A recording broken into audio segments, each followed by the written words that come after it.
હવાર માં દેશે થઈને ઉઠ્યો ને માર ભાઈએ પકડાઈ દીધું રડલું. વધારે તો કોઈ કહેવાય નહીં ને કે મને તો ડોલ લઈને બેહાડીએ. બ્રશ કરીને ભક્તિ ભાવમાં લાગી ગયો. ભણ્યા પછી હવાર માં આટલું દેશે થાવું પડે પછી આપણે આજ બરાબર છે.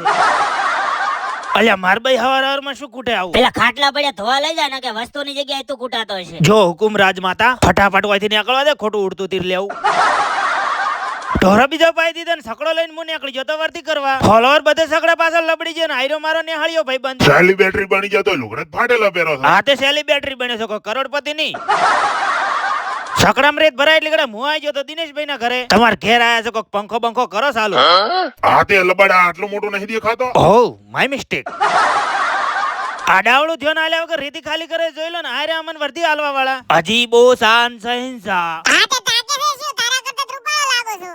બચ્ચે મન કે સજ્જે ઘેર આઈને આવી ગયો હું માર મોમાન ઘેર. આયરો મોણો હોય હોવાનું કારણ આ મોણો હોય છે. પૈણેલાની વ્યથા એક પૈણેલો સમજી શકે મિત્ર. હશે ભાઈ હશે. ફોન માં ચાર્જિંગ નથી કેમ કે મીટર માં લાઈટ નથી એટલે આજનો અધૂરો વ્લોગ કાલે આવશે. અને આ સરપંચ સાહેબ કોક કે હોબળો મજા છે ને બધાને એક હાથે લાઈક કરી નાખો અને એક હાથે ના થાય તો બે હાથે લાઈક કરી નાખો.